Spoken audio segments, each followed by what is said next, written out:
नमस्कार बंधुगण, कहानी दुनिया को आपण मानक स्वागत। काली आमे शुणुथिले सुषमा परिजा लिखित कहानी सापमुक्ति। आज चलतु तार अंतिम भाग शुणा। ता परर घटना आहुरी मर्मन्तुद। सकाळ हेबारु सब कथा जना पड़िथिला समस्तंकु। ब्राह्मण परिवारर झियो हरिजन पुओ साथिरे बाहा होईची, मान महत हराइची। एहा कही भोलनाथ पंडांकु जातिरु बासंद करिथिले ब्राह्मण समाज। गाँ बाला नियापाणी बासंद करिथिले। लज्जा अपमानरे अतिष्ठ होई बहु हृदागतारे प्राण हराइथिला। छुआ 4 जनकु सांगरे धरी नना गाँ भिटामाटी छाड़िबाकु बाध्य होइथिले। बहु जागारे बुली बुली शेषकु कुआडे गले केही कहि पारु नथिले। ए कथा जानिथिला वर्षक परे सुभद्रा। जेतेबेले सीतांशुकु कोर्ट मैरेज करि सारी से सुभद्रा पंडारु सिप्रा शुभदर्शनी होई सारिथिला। आउ सीतांशु आईएएस पाई कोरापुटरे जिलापाल होई जोग देई सारिथिले। कारण से दिन रातिरे घर छाड़ी पळई आसी भुवनेश्वर पहुंचला परे धरा पड़िजिबा भୟରେ सेमाने कष्टे मष्टे पैसा पत्र जोगाड़ करी रायगड़ा पळई आसीथिले निजर प्राण बंचाई। तापरे निजर अपराध बोधकु भूलिबाकु चेष्टा करी सेमाने पढ़ापढ़ी अधिकरु अधिक समय काटुथिले। कॉम्पिटिटिव परीक्षा रे उत्तीर्ण होई आईएएस पाइथिला। तापरे ट्रेनिंग परे जिलापाल भाबे अवस्थापित होइथिला कलाहांडी जिल्लारे। कलाहांडीरु नवरंगपुर बदली हेला बेलकु प्रीतम आसी सारिथिला ता कोलकु। अतीतर घाटी समय समय ताकु कष्ट देउथिले मध्य से ताकु काम करिबा भितरे भूलिबाकु चेष्टा करुथिला। आज एते दिन परे से अतीत को एमिति एक परिस्थिति रे भेटिबो बोली से कल्पना करि नथिला।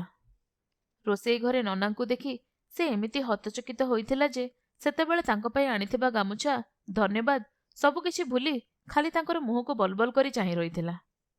केमिति नना ढेंकानाल जिल्लार लहड़ा गाँरु आसी आज नयागड़र गोलो गाँव में पहुंचिले, केमिति नना आसी एठी पहुंचिले, काहेकि पूजापाठ बदल रोषेईशाल आदरी नेले से कथा मध्य से पचारि पारिलानी। तार प्रचंड स्वाभिमानी नना केबे भी ताको क्षमा करिबे नाही बोली से भल भाबे जानिथिला। तथापि थरुटिए से शेष चेष्टा करिबो तांको मनाइबा लागी। से ठीक कला एई रविवार दिन जीव प्रीतम को आनिबा लागी। प्रीतम को धरी से जीव ननाको पाखकु तांकर गोड़ तळ पड़ी क्षमा मागिब, तांको बुझाइबाकु चेष्टा करिब। तार केमिति गोटे विश्वास हेउथिला जे प्रीतम को थरे देखि सारिबा परे नना बेसी समय ता उपरे रागी रहि पारिबे नाही। कारण प्रीतम थिला पूरा ननांकर रिप्लिका। नना कोन निजर प्रतिछवि उपरे बेसी समय रागी रहि पारिबे? से निश्चय ताकु कोळेई नेबे। 10 वर्ष तळर क्षतटा उखारी होईगला भोलनाथ पंडांकर। आखि आगरे दोषीटी भली मुंड नुआई ठिया होई रहिथिला सुभद्रा। ताको एभली भाबरे एठारे देखिबे बोली स्वप्नरे भी भाबी नथिले से। प्रचंड क्रोधरे थरी उठिथिला तांकर सर्वांग। सुभद्रा तांको एभली स्थितिरे देखि फेरीगला परे मध्य तांकर क्रोध शांत होउ नथिला, बरं बड़ी बड़ी चलीथिला। अत्यधिक क्रोधरे चेताशून्य होई टळी पड़िले से। पाखरे छिड़ा होइथिबा महेश धाई जाई तांको कोळरे उठाई धरिला। मुंडरे पानी छाटी साष्टम कला। पानी ग्लासटीए पीवा परे धीरे धीरे आखि खोली चाहिले भोलनाथ। सुभद्रा अनेक बेलू फेरी जाइथिले। आखपाखरे तांको न देखि धीरे धीरे निजको शांत करबाको चेष्टा कले से। महेश पचारुथिला, नना कौन हैला कि हो तमर? तमे आम मैडम को देखि एमिति भूत भलिया चमकी उठिल काहेकि? तमे तांको आगुरु जानिछ ना कौन? महेश को उत्तर देबाकू किछि नथिला भोलनाथ को पाखरे। कौन उत्तर देबे से? 10 वर्ष तले जे झियो को सुधी होई लहड़ा गाँ छाड़ी नयागढ़ को आसीथिले, आज सेई झियो जिलापाल होई ठिया होईची तांको आगरे। जदि प्रकृत परिचय देबे तेबे नयागढ़र ब्राह्मण समाज तांको बासंद करिब। से पुणी थरे बासहरा होई बुलिबे। जदि प्रकृत परिचय न देबे तांको एठी रही सुभद्रांक सामनारे रहिबाकू हेबो, जेउटा तांको लागी मृत्यु ठारू कम हेबो नाही। कौन करिबे बोली से चिंता करि पारु नथिले। शेषरे भाबी भाबी कहिले, नाई मो महेश, मु आगुरु केबे मैडम को देखि नथिली तो हठात तांको देखि डरीगली। आगुरु केबे जिलापालंक भली बड़ लोकंक पाखरे काम करि नाही तो तेणु करी उठी ठिया होई पड़िली। मुंडटा घुराई देला तो सेथिलागि पड़ीगली। बुढ़ा होई गलिणी, आउ बल पाउनी काम करिबाकू। भोलनाथଙ୍କୁ चाही दयार्द होई उठिला महेशर मन। आहा बिचारा बुढ़ा लोकटी, अभावरु सिना बाध्य होई खटुची, नहले बुढ़ा लोक घरे बसी विश्राम करिबा कथा। तरतर होई काम सारी घरकू जीवाकू बाहरिले भोलनाथ। गाड़ी रे बसिला बेले महेश को कहिले, देहटा कहीं भल लागुनी रे पुओ, जदि काली सकाळे मु आसी न पारिबी ତେବେ ମୋର ସହକର୍ମୀକୁ ପଠାଇଦେବି। ସେ ମ୍ୟାଡାମଙ୍କ ଖାଇବା କଥା ବୁଝିଦେବ। ମୁଁ ତାକୁ ଭଲ ଭାବରେ ବୁଝାଇଦେବି କେମିତି କ'ଣ କରିବାକୁ ହେବ। ତମେ ମୋଟେ ବ୍ୟସ୍ତ ହବନି। ତା ପରଦିନ ସକାଳୁ ଭୋଳନାଥ ପଣ୍ଡା ଆଉ ନିଜେ ନ ଆସି ପ୍ରଦୀପ ବୋଲି ଆଉ ଜଣେ ନୂଆ ପୂଜାରୀକୁ ପଠାଇଦେଲେ ଜିଲ୍ଲାପାଳଙ୍କ ଘରେ ରୋଷେଇ କରିବାକୁ। ସକାଳ ଜଳଖିଆ ଖାଇବା ବେଳେ ସ୍ୱାଦରୁ ହିଁ ଜାଣିପାରିଥିଲା ସୁଭଦ୍ରା ଯେ ଇଏ ତା ନନାଙ୍କ ହାତରନ୍ଧା ନୁହେଁ। ମନେ ମନେ ସେ ଠିକ୍ ଜାଣିପାରିଥିଲା ଯେ ନନା କଦାପି ଆଜି ଏଠାକୁ ଆସିବେ ନାହିଁ। ତଥାପି ମହେଶକୁ ପଚାରିଲା, କିରେ, ଆଜି କ'ଣ ନୂଆ ଲୋକ ରାନ୍ଧିଛନ୍ତି କି? ଟିକେ ଅଲଗା ଅଲଗା ଲାଗୁଛି ଯେ। ମହେଶ କହିଥିଲା, ପଣ୍ଡା ନନାଙ୍କ ଦେହ କାଲିଠାରୁ ଭଲ ନାହିଁ ମ୍ୟାଡମ୍। ଆପଣ କାଲି ସେଠାରୁ ଆସିଲା ପରେ ସେ ପରା ଅଚେତ ହୋଇ ପଡ଼ିଗଲେ। ମୁଁ ତାଙ୍କୁ ସାଷ୍ଟମ କରି ଘରକୁ ପଠାଇଲି। ବିଚରା ବୁଢ଼ା ଲୋକ, ଅଭାବ ଯୋଗୁଁ ଏହି ବୟସରେ ଖଟୁଛନ୍ତି। ଭିତରେ ଭିତରେ ଛାତିଟା ଫାଟିଗଲା ପରି ଲାଗୁଥିଲେ ମଧ୍ୟ ମୁହଁରେ ହସ ଖେଳାଇ କହିଥିଲା ସୁଭଦ୍ରା, ହଁ, ବଡ଼ ଦୁଃଖର କଥା। ତମେ ଗୋଟେ କାମ କର, ତାଙ୍କର ଘରକୁ ଯାଇ କିଛି ଫଳମୂଳ ଆଉ କିଛି ପଇସା ଦେଇ ଆସ। ହଁ, ତାଙ୍କ ଘରକୁ କିଛି ମିଠା ବି ନେଇଯିବ। ମହେଶ ଆଖିରେ ସିପ୍ରା ଦେବୀଙ୍କର ମହନୀୟତା ଆହୁରି ବଢ଼ିଯାଇଥିଲା। ଖରାବେଳେ ଟିକେ ଫୁର୍ସତ ପାଇ ମହେଶ ଯାଇଥିଲା ପଣ୍ଡା ନନାଙ୍କ ଘରକୁ। ଗଲାବେଳକୁ ପଣ୍ଡାଏ ଘରେ ଶୋଇ ରହିଥିଲେ। ମହେଶ ହାତରେ ଏତେଗୁଡ଼ିଏ ଜିନିଷପତ୍ର ଦେଖି ସେ ବୁଝିଗଲେ ଏସବୁ ନିଶ୍ଚିତ ଭାବରେ ସୁଭଦ୍ରାର କାମ। ମହେଶ କିଛି କହିବା ପୂର୍ବରୁ ସେ କହି ଉଠିଲେ, ଏସବୁ ଜିନିଷଗୁଡ଼ିକ ଜିଲ୍ଲାପାଳ ମ୍ୟାଡମ୍ ପଠାଇଛନ୍ତି ନା? ତମେ ଏଗୁଡ଼ିକୁ ଫେରେଇ ନିଅ, କାରଣ ମୁଁ ବୋଧହୁଏ ଆଉ କାମକୁ ଯାଇପାରିବିନି। କାହିଁକି ତାଙ୍କର ଧାରୁଆ ହେବି? ମହେଶ କ'ଣ କହିବାକୁ ଭାବୁଛି, ଘର ଭିତରୁ ବାହାରି ଆସିଲେ ପଣ୍ଡା ନନାଙ୍କ ବୋହୂ। ତରବରରେ ସବୁ ଜିନିଷପତ୍ର ଉଠାଇ ନେଇଗଲେ ଘର ଭିତରକୁ। କହିଲେ, ଏତେ ଶ୍ରଦ୍ଧାରେ ପଠାଇଛନ୍ତି ମ୍ୟାଡମ୍, ଫେରେଇ ଦେଲେ ତାଙ୍କୁ ଅପମାନ ହେବନି? କିଂ କର୍ତ୍ତବ୍ୟ ମୂଢ଼ ହୋଇ ବସି ରହିଲେ ପଣ୍ଡା ନନା। ମହେଶ ଫେରିଆସି ସବୁ କଥା ଜଣାଇ ଦେଇଗଲେ ମ୍ୟାଡମ୍କୁ।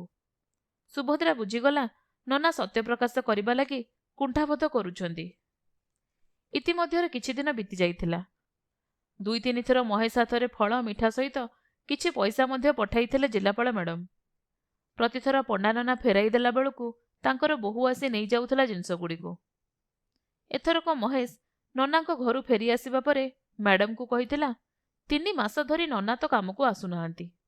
ଆପଣ ଖାଲି ଖାଲିରେ ତାଙ୍କୁ ଏତେଗୁଡ଼ିଏ ଜିନିଷପତ୍ର ଆଉ ଟଙ୍କା ପଇସା କାହିଁକି ପଠାଉଛନ୍ତି? କ'ଣ ବା ଉତ୍ତର ଦେଇଥାନ୍ତେ ସୁଭଦ୍ରା? ତାକୁ କହିଲେ, ହଁ ରେ, ବୁଢ଼ା ବ୍ରାହ୍ମଣ ଜଣେ ବେମାର ପଡ଼ିଛନ୍ତି, ତାଙ୍କୁ ସାହାଯ୍ୟ କରିବା ଆମର ଧର୍ମ। ମହେଶ ଭାବୁଥିଲା, ଏମିତି ଦେବୀଙ୍କର ଦୟା ଭାଗ୍ୟରେ ଥିଲେ ମିଳେ। ସୁଭଦ୍ରା ଭାବୁଥିଲା, ନନା ତାରି ପାଇଁ ଏ ଅବସ୍ଥାରେ ପଡ଼ିଛନ୍ତି। କଥାବାର୍ତ୍ତା ଛଳରେ ପଚାରିଥିଲା ମହେଶକୁ, ନନାଙ୍କ ପରିବାରରେ ଆଉ କିଏ କିଏ ଅଛନ୍ତି? ମହେଶ କହିଥିଲା, ନନାଙ୍କର 4 ଝିଅରୁ ବଡ଼ଟି ମରିଗଲା ପରେ ନନା ତାଙ୍କ ଗାଁ ଛାଡ଼ି ଏଇଠି ଆସି ରହିଲେ। ବହୁତ ଦୁଃଖ କଷ୍ଟ କରି ବାକି 3ଟି ଝିଅକୁ ବାହାତୋଳା କରିଛନ୍ତି। ଗୋଟିଏ ବୋଲି ପୁଅ ତାଙ୍କର ବିକାଶ, ପାଠଶାଠ ତ ତା ଦ୍ୱାରା ହେଲା ନାହିଁ, କାମ ବି କଲା ନାହିଁ। କେଉଁଠି ଗୋଟେ କମ୍ପାନୀରେ କ'ଣ ଚାକିରି କରିଛି। ସେଥିରେ ପୁଣି ନନା ତାକୁ ବାହାଘର କରିଦେଇଛନ୍ତି ଯେ ବୋହୂଟି ଭାରି କଳିହୁଡ଼ି। ନନାଙ୍କର କିଛି ସେବା ଶୁଶ୍ରୂଷା କରେ ନାହିଁ। ଭାରି ଦୁଃଖ ନନାଙ୍କର ମ୍ୟାଡମ୍, ବୁଢ଼ା ଦିନରେ ବି ଖଟିବାକୁ ପଡ଼ୁଛି। ଦୁଃଖରେ ଛାତିଟା ଫାଟି ଯାଉଥିଲା ସୁଭଦ୍ରାର। ହେଲେ ସେ ମହେଶକୁ ସେ କଥା ଜାଣିବାକୁ ଦେଲା ନାହିଁ। ସୁଭଦ୍ରା ଜାଣିଶୁଣି ଏଠିକାର ଘଟଣା ସମ୍ପର୍କରେ କିଛି କହିନଥିଲା ସୀତାଂଶୁଙ୍କୁ, କାରଣ ସେ ସୀତାଂଶୁଙ୍କ ମନରେ କଷ୍ଟ ଦେବାକୁ ଚାହୁଁନଥିଲା। ସବୁଦିନ ନିୟମିତ ଭାବରେ କଥାବାର୍ତ୍ତା କରୁଥିଲେ ମଧ୍ୟ ପ୍ରୀତମକୁ ନୟାଗଡ଼ ଆଣିବାର ଯୋଜନା କରୁଛି ବୋଲି ସେ ପ୍ରକାଶ କରିନଥିଲା। କିନ୍ତୁ କିଛି ଦିନ ଧରି ସୁଭଦ୍ରା ଅନ୍ୟମନସ୍କ ରହୁଥିବା କଥା ଠିକ୍ ଅନୁମାନ କରିପାରୁଥିଲେ ସୀତାଂଶୁ। ଫୋନରେ କଥା ହେବା ବେଳେ କିଛି ବେଖାପ ଢଙ୍ଗରେ କଥା କହୁଥିବା ଲକ୍ଷ୍ୟ କରିଥିଲେ ସେ। କାର୍ଯ୍ୟ ବ୍ୟସ୍ତତା ହେତୁ ସେ ମଧ୍ୟ ଯାଇପାରୁନଥିଲେ ଥରେ ତାଙ୍କୁ ଦେଖା କରିବାକୁ। ଏଥର କିନ୍ତୁ 1-2 ଦିନ ପାଇଁ ହେଉ ପଛେ ସେ ନିଶ୍ଚିତ ଯିବେ। ଯୋଗକୁ ଠିକ୍ 8 ଦିନ ପରେ ତାଙ୍କୁ ଡାକରା ଦିଆଯାଇଥିଲା ରାଜଧାନୀରୁ। ସେଠାରେ ସେକ୍ରେଟେରିଏଟ୍ରେ କ'ଣ ଗୋଟିଏ ଗୁରୁତ୍ୱପୂର୍ଣ୍ଣ ମିଟିଂ ଡାକିଥିଲେ ନିଜେ ମୁଖ୍ୟମନ୍ତ୍ରୀ। ଦିନକ ଆଗରୁ ସୀତାଂଶୁ ଯାଇ ବୋର୍ଡିଂ ସ୍କୁଲରୁ ଆଣି ଆସିଥିଲେ ପ୍ରୀତମକୁ। ତାକୁ ସାଙ୍ଗରେ ନେଇ ଆସି ପହଞ୍ଚିଲେ ନୟାଗଡ଼ରେ। ସେମାନଙ୍କୁ ଏମିତି ବାସଭବନରେ ଦେଖି ଖୁସିରେ କାନ୍ଦି ପକାଇଥିଲେ ସିପ୍ରା। ସବୁ କାମଦାମ ବନ୍ଦ କରି ରାତିଟି ସୁନ୍ଦର ଭାବରେ କଟାଇଥିଲେ ସେମାନଙ୍କ ସାଥିରେ। ପ୍ରୀତମର ଉପସ୍ଥିତି ସେ 2 ଜଣଙ୍କର ସୁଖକୁ 100 ଗୁଣ ବଢ଼ାଇ ଦେଇଥିଲା। ତା ପରଦିନ ସକାଳୁ ସକାଳୁ ବାହାରିଗଲେ ସୀତାଂଶୁ ଭୁବନେଶ୍ୱର ମିଟିଂ ଆଟେଣ୍ଡ କରିବା ଲାଗି। ସିପ୍ରା ଶୁଭଦର୍ଶିନୀ ମଧ୍ୟ ନିଜ ରେସିଡେନ୍ସିଆଲ ଅଫିସରେ କାମ କରିବାରେ ବସିଗଲେ। ମହେଶକୁ ଡାକି କହିଲେ, ପ୍ରୀତମକୁ ନେଇ ଟିକେ ବାହାରେ ବୁଲେଇ ଆଣିଲେ ଭଲ ହୁଅନ୍ତା ମହେଶ। ପିଲାଟା ଏଠି ଏକୁଟିଆ ବୋର ହବ। ଆରେ ହଁ, ତମେ ତ ବହୁତ ଦିନ ହବ ପଣ୍ଡା ନନାଙ୍କ ଘର ଆଡ଼େ ଯାଇନ। ଆଜି ଚାଲିଯିବ କିଛି ଫଳମୂଳ ଆଉ ମିଠା ଧରି। ପ୍ରୀତମକୁ ବି ସାଙ୍ଗରେ ନେଇଯିବ। ତାଙ୍କୁ ମୁଣ୍ଡିଆ ମରେଇ ଆଣିବ। ସେ ତାର ଅଜାଙ୍କୁ ଦେଖିନାହିଁ ଜୀବନରେ। ସେ ବି ତ ମୋ ବାପାଙ୍କ ବୟସର ହେବେ। ତେଣୁକରି ତାଙ୍କୁ ଅଜା ବୋଲି ଭାବି ମୁଣ୍ଡିଆ ମାରିବାକୁ କହି ମ୍ୟାଡାମ ପଠାଇଛନ୍ତି ବୋଲି କହିଦେବ ତାଙ୍କୁ। ମହେଶ ଡ୍ରାଇଭରକୁ ଡାକି ପ୍ରୀତମକୁ ନେଇ ବାହାରିଗଲା। ମନେ ମନେ ଈଶ୍ୱରଙ୍କୁ ପ୍ରାର୍ଥନା କରୁଥାନ୍ତି ଶିପ୍ରା ଦେବୀ। ସତରେ କ'ଣ ନନା ପ୍ରୀତମକୁ ପାଦ ଛୁଇଁବାକୁ ଦେବେ? ତାକୁ ଆଶୀର୍ବାଦ କରି କୋଳକୁ ନେବେ? ମହେଶ ନନାଙ୍କ ଘରେ ପହଞ୍ଚିବା ବେଳକୁ ନନା ଘରେ ନଥିଲେ। ତାଙ୍କର ବୋହୂ ଆସି ମହେଶ ହାତରୁ ଜିଲ୍ଲାପାଳଙ୍କ ପଠାଇଥିବା ଜିନିଷପତ୍ରଗୁଡ଼ିକୁ ନେଇଗଲା। ସେମାନଙ୍କୁ ବସିବା ଲାଗି ମସିଣା ଖଣ୍ଡିକ ପାରିଦେଲେ ସେଇ ଘର ଭିତରେ। ପିଲାଟି କିଏ ବୋଲି ପଚାରିବାରୁ ମହେଶ ଜିଲ୍ଲାପାଳଙ୍କ ପୁଅ ବୋଲି ଉତ୍ତର ଦେଲା। ବୋହୂଟି ହାତେ ଲମ୍ବର ଜିଭ କାମୁଡ଼ି କହିଲା, ମ୍ୟାଡାମ କେତେ ଭଲ ଲୋକ ସତେ। ନିଜ ସେବାକାରୀଙ୍କ ପ୍ରତି ତାଙ୍କର କେତେ ଦୟା। ନନାଙ୍କର ଦେହ ଖରାପ ହେବା ଦିନୁ କେତେ ଯେ ସାହାଯ୍ୟ କଲେଣି, ତାଙ୍କର ଋଣ ଆମେ ଜୀବନରେ ଶୁଝିପାରିବୁ ନାହିଁ। ଝାଳନାଳ ହୋଇ ଘର ଭିତରକୁ ପଶି ଆସୁ ଆସୁ ମହେଶ ସାଥିରେ ପିଲାଟିଏ ଦେଖି ଅଟକି ଗଲେ ଭୋଳନାଥ। ମହେଶର ପୁଅ ହୋଇଥିବ ବୋଲି ଭାବି ପିଲାଟିର ପାଖକୁ ଗଲେ ସେ। ପିଲାଟି ପାଦ ଛୁଇଁ ପ୍ରଣାମ କଲାରୁ ଆୟୁଷ୍ମାନ ଭବ କହି ତା ମୁଣ୍ଡରେ ହାତ ବୁଲାଇ ଆଣିଲେ।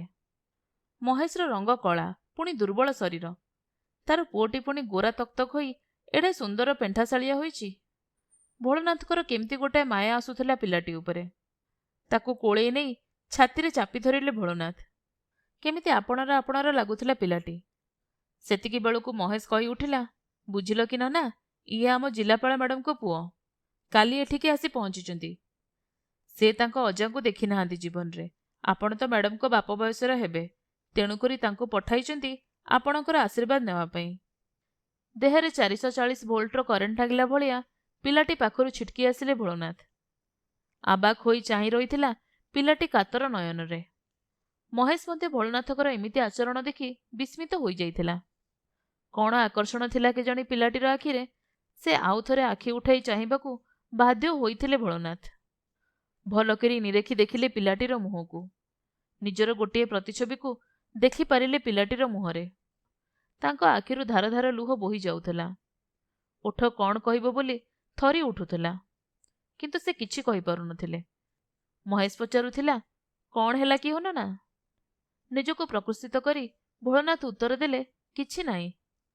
ବିକାଶର କିଛି ପିଲାପିଲି ନାହିଁ ତ, ସେଥିଲାଗି ଆଉ କାହା ପିଲାକୁ ଦେଖିଲେ ମୋ ମନରେ ଗଭୀର ଆଘାତ ଲାଗେ। ତମେ ଏବେ ଫେରିଯାଅ। ଆଉ କେବେ ଏଇ ପିଲାଟିକୁ ନେଇ ଏଠାକୁ ଆସିବନି। ପିଲାଟିର ମାଆଙ୍କୁ କହିବ ସେ ଆମକୁ ଯଥେଷ୍ଟ ଅନୁକମ୍ପା କରିଛନ୍ତି। ଅନୁଗ୍ରହ କରି ଆଉ ଅଧିକ ଅନୁକମ୍ପାର ବୋଝ ମୋ ଉପରେ ଲଦିବେ ନାହିଁ। କାରଣ ଏଇ ବୁଢ଼ା ବ୍ରାହ୍ମଣର କାନ୍ଧରେ ଆଉ ବଳ ନାହିଁ।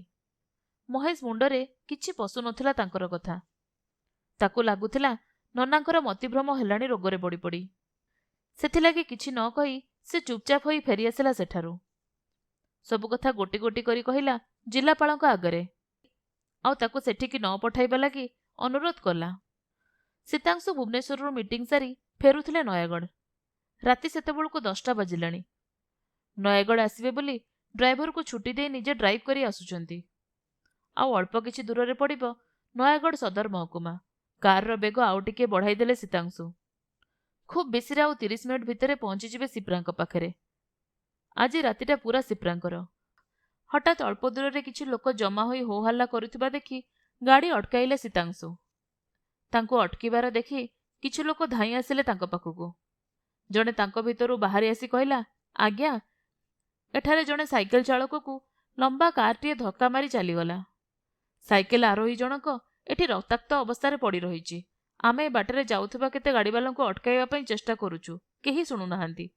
ଆମ୍ବୁଲାନ୍ସକୁ ମଧ୍ୟ ଫୋନ୍ କରିଛୁ ଯେ ସେ ଏପର୍ଯ୍ୟନ୍ତ ଆସିନାହିଁ। ଆପଣ ଯଦି ଟିକେ ଦୟା କରନ୍ତେ ବିଚରା ଲୋକଟିର ପ୍ରାଣ ରକ୍ଷା ହୋଇଯାଆନ୍ତା। କିଏ ଜାଣେ ସେ ହସ୍ପିଟାଲରେ ପହଞ୍ଚିଲା ଯାଏଁ ବଞ୍ଚି ରହିଥିବ କି ନାହିଁ। ତରବର ହୋଇ ଗାଡ଼ିରୁ ଓହ୍ଲାଇ ପଡ଼ିଲେ ସୀତାଂଶୁ। ଦୁର୍ଘଟଣାଗ୍ରସ୍ତ ଲୋକଟିକୁ ଆଣି ନିଜ ଗାଡ଼ିର ପଛ ସିଟ୍ରେ ଶୁଆଇଦେଲେ। ଆଉ 2 ଜଣଙ୍କୁ ତାଙ୍କ ପାଖରେ ବସିବାକୁ କହି ଗାଡ଼ି ଗଡ଼ାଇଲେ ମେଡିକାଲ ଅଭିମୁଖେ। ମେଡିକାଲରେ ଲୋକଟିର ତୁରନ୍ତ ଚିକିତ୍ସା ଲାଗି ସବୁ ବ୍ୟବସ୍ଥା କରାହେଲା। ତୁରନ୍ତ ରକ୍ତ ଦିଆ ନ ହେଲେ ତାର ବଞ୍ଚିବା ଅସମ୍ଭବ। ତୁରନ୍ତ ରକ୍ତ ପରୀକ୍ଷା କରି ବ୍ଲଡ୍ ଗ୍ରୁପ୍ ନିର୍ଦ୍ଧାରଣ କରିବା ଲାଗି ଆଦେଶ ଦେଲେ ଡାକ୍ତର। ଲୋକଟିର ବ୍ଲଡ୍ ଗ୍ରୁପ୍ ଥିଲା ଓ ନେଗେଟିଭ୍। ମେଡିକାଲର ରକ୍ତ ଭଣ୍ଡାରରେ ସେଇ ଗ୍ରୁପ୍ର ରକ୍ତ ନ ମିଳିବାରୁ ଡାକ୍ତର ତାଙ୍କ ଘର ପାଖକୁ ଖବର ଦେବାକୁ କହିଲେ। ଯେକୌଣସି ମତେ ରକ୍ତ ଯୋଗାଡ଼ କରିବାକୁ ପଡ଼ିବ, ନହେଲେ ଲୋକଟିର ବଞ୍ଚିବା ସମ୍ପୂର୍ଣ୍ଣ ଅସମ୍ଭବ। ହଠାତ୍ ଭିଡ଼ ଠେଲି ଆଗେଇ ଆସିଲେ ସୀତାଂଶୁ। ଡାକ୍ତରଙ୍କୁ କହିଲେ, ଆଜ୍ଞା ମୋର ଓ ନେଗେଟିଭ୍ ବ୍ଲଡ୍ ଗ୍ରୁପ୍, ମୁଁ ଲୋକଟିକୁ ବ୍ଲଡ୍ ଦେବି। ଡାକ୍ତର ସାଙ୍ଗେ ସାଙ୍ଗେ ତାଙ୍କୁ ଭିତରକୁ ଡାକିନେଲେ। ବ୍ଲଡ୍ ଦେଇସାରି ବାହାରକୁ ଆସିବା ପରେ ସୀତାଂଶୁ ଘଣ୍ଟାକୁ ଚାହିଁ ଦେଖିଲେ ରାତି 2:45। ପକେଟରୁ ମୋବାଇଲ ଫୋନ୍ଟି କାଢ଼ି ଦେଖିଲା ବେଳକୁ ସେଥିରେ 15ଟି ମିସ୍କଲ୍ ଅଛି ସିପ୍ରାଙ୍କର। ମୁଣ୍ଡରେ ହାତ ଦେଲେ ସେ। ଓଃ, ବଡ଼ ଭୁଲଟିଏ ହେଇଗଲା। ମୋର ଏସବୁ ଘଟଣା ସିପ୍ରାଙ୍କୁ ଆଗରୁ ଜଣାଇ ଦେବାର ଥିଲା। ବିଚାରୀ ସିପ୍ରା ମୋର ବହୁତ ବ୍ୟସ୍ତ ହେଉଥିବ। ମୋବାଇଲ ଫୋନ୍ରେ ସିପ୍ରାଙ୍କ ନମ୍ବର ଡାଏଲ କଲେ ସୀତାଂଶୁ। ଆଉ ତାଙ୍କୁ ସବୁ ଘଟଣାକ୍ରମ କହିଥିଲେ। ଦୁର୍ଘଟଣାଗ୍ରସ୍ତ ଲୋକଟିର ଘର ଲୋକ ସେତେବେଳେ ଯାଏଁ ମଧ୍ୟ ଆସିନଥିଲେ। ସେମାନେ ଆସିଲା ପରେ ତାଙ୍କୁ ଲୋକଟିର ଦାୟିତ୍ୱ ଦେଇ ଘରକୁ ଫେରିବେ ବୋଲି ଭାବୁଥିଲେ। ଆଉ ବାହାରେ ପଡ଼ିଥିବା ବେଞ୍ଚଟିରେ ବସି ରହିଲେ ସେ। ଭୋର 5ଟା ବେଳକୁ ପହଞ୍ଚିଥିଲେ ଦୁର୍ଘଟଣାଗ୍ରସ୍ତ ଲୋକଟିର ସ୍ତ୍ରୀ ଆଉ ବାପା। ଲୋକଟିର ସାର୍ଟ ପକେଟରୁ ମିଳିଥିବା କାଗଜପତ୍ରରୁ ଠିକଣା ସଂଗ୍ରହ କରି କେହି ଖବର ଦେଇଥିଲେ ତାଙ୍କର ଘରେ। ଡାକ୍ତରଙ୍କ ପାଖରେ ପହଞ୍ଚି ସବୁ କଥା ଶୁଣିସାରିବା ପରେ ନିଜର ଏକମାତ୍ର ପୁଅର ଜୀବନ ରକ୍ଷା କରିଥିବା ଲୋକକୁ ସାକ୍ଷାତ କରିବାକୁ ଚାହିଁଲେ ବୃଦ୍ଧ ବାପା ଜଣକ। ଡାକ୍ତର ଜଣକ ଚିହ୍ନାଇ ଦେଇଥିଲେ ବାହାରେ ବେଞ୍ଚ ଉପରେ ବସି ରହିଥିବା ସୀତାଂଶୁକୁ। ସୀତାଂଶୁଙ୍କ ପାଖରେ ପହଞ୍ଚି ତାଙ୍କୁ କୁଣ୍ଢେଇ ପକାଇଥିଲେ ବୃଦ୍ଧ ଜଣକ।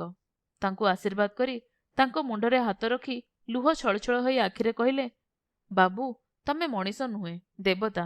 ନହେଲେ ଅଚିହ୍ନା ଅଜଣା ଲୋକଟିଏ ପାଇଁ ଏତେ ଉପକାର କିଏ କରେ? ମୋର ଏକମାତ୍ର ପୁଅକୁ ଜୀବନଦାନ ଦେଇ ତମେ ମୋର ବଂଶରକ୍ଷା କରିଛ ପୁଅ। ମୁଁ ଜଣେ ବୃଦ୍ଧ ବ୍ରାହ୍ମଣ, ଆଶୀର୍ବାଦ କରୁଛି ତୁମ କୁଳ ଉଜ୍ଜ୍ୱଳ ହଉ, ତୁମ ପିଲାମାନେ ଭଲ ମଣିଷ ହୁଅନ୍ତୁ, ତୁମର ଉତ୍ତରୋତ୍ତର ଉନ୍ନତି ହେଉ। ବୃଦ୍ଧ ଜଣକ ଆଶୀର୍ବାଦ କରି ଚାଲିଥିଲେ। ସୀତାଂଶୁ ନଇଁ ପଡ଼ି ବୃଦ୍ଧଙ୍କର ପାଦ ଛୁଇଁଲେ। ବୃଦ୍ଧଙ୍କ ଆଖିରୁ ଲୁହ ଝରି ପଡ଼ୁଥିଲା। ସେଇ ମୁହୂର୍ତ୍ତକୁ ମନଭରି ଉପଭୋଗ କରୁଥିଲା ସୁଭଦ୍ରା। ଡ୍ରାଇଭରଟିଏ ନ ମିଳିବାରୁ ନିଜେ କାର୍ ଡ୍ରାଇଭ୍ କରି ସେ ଆସିଥିଲା ସୀତାଂଶୁଙ୍କୁ ନେବା ଲାଗି। ସୀତାଂଶୁଙ୍କ ମଣିଷପଣିଆ ଦେଖି ମନେ ମନେ ଗର୍ବ ଅନୁଭବ କରୁଥିଲା ସେ। ମଣିଷ ଚିହ୍ନିବାରେ ସେ ବିଫଳ ହୋଇନାହିଁ। ସେଇ କଥା ଜଣାଇବା ପାଇଁ ସେ ଆସୁଥିଲା ସୀତାଂଶୁଙ୍କ ପାଖକୁ। ଆସିଲା ବେଳକୁ ଦେଖିଲା ସୀତାଂଶୁଙ୍କୁ କୁଣ୍ଢାଇ ଧରିଛନ୍ତି ତାର ନନା। ସେମାନଙ୍କୁ ଏମିତି ଅବସ୍ଥାରେ ଦେଖି ତାର ବୁଝିବାକୁ ବାକି ରହିଲାନି ଯେ ଦୁର୍ଘଟଣାଗ୍ରସ୍ତ ଯୁବକଟି ତାର ଭାଇ ବିକାଶ ବୋଲି। ନନାଙ୍କର ସୀତାଂଶୁକୁ ଦେଉଥିବା ପ୍ରାଣଖୋଲା ଆଶୀର୍ବାଦକୁ ହରାଇବାକୁ ଚାହୁଁନଥିଲା ସୁଭଦ୍ରା। ସେଥିଲାଗି କବାଟ ପଛପଟୁ ଘୁଞ୍ଚି ଯାଇଥିଲା ସେ। ସେ ଚାହୁଁଥିଲା ତା ନନା ସବୁବେଳେ ଏମିତି ହସୁଥାନ୍ତୁ। ତାଙ୍କର ମନଦର୍ପଣରେ ସୀତାଂଶୁଙ୍କର ଏହି ପ୍ରତିବିମ୍ବଟି ଚିରଭାସ୍ୱର ରହୁ। ସାମ୍ନାକୁ ଆସି ସେ କାହାକୁ କାହା ଆଗରେ ଛୋଟ କରିବାକୁ ଚାହୁଁନଥିଲା। ଜାତି ପ୍ରଥା ଭଳି ଏହି ସାମାଜିକ ବ୍ୟାଧିରେ ଆହୁତି ହୋଇଥିବା ତାର ସମ୍ପର୍କ ଆଉ କ୍ଷତାକ୍ତ ନ ହଉ। ସମସ୍ତେ ଯିଏ ଯାହାର ପରିସରରେ ଭଲରେ ରୁହନ୍ତୁ। ସମୟକୁ ତାର ବାଟରେ ଯିବାକୁ ଦିଆଯାଉ। ଏଇ ନିଷ୍ପତ୍ତି ନେଲା ସୁଭଦ୍ରା। ମେଡିକାଲ ଗେଟ୍ ବାହାରକୁ ଆସି ସୀତାଂଶୁଙ୍କୁ ଫୋନ୍ ଲଗାଇଲା। ଆରେ କେଉଁଠି ଅଛ? ବାହାରକୁ ଆସ, ମୁଁ ଏଇଠି ଗେଟ୍ ପାଖରେ ଅପେକ୍ଷା କରିଛି। ଏତିକି କହି ଫୋନ୍ଟି ରଖି ଆଖିରୁ ଲୁହ ପୋଛିଲା ସୁଭଦ୍ରା। ପ୍ରଭାତର ପ୍ରଥମ କିରଣ ବିଛେଇ ହୋଇ ପଡ଼ୁଥିଲା ପୃଥିବୀର ଶୀତଳ ପଣତରେ। ଏବେ ତାକୁ ଚତୁର୍ଦିଗ ଆଲୋକମୟ ଦେଖାଗଲା। ସମ୍ପର୍କର ଦୋଛକିରେ ଠିଆ ହୋଇ ଜୀବନ ହସୁଥିଲା। ଆପଣମାନେ ଶୁଣୁଥିଲେ ସୁଷମା ପରିଜାଙ୍କ ଲିଖିତ ଗୋଟେ କାହାଣୀ ସାପ ମୁକ୍ତି।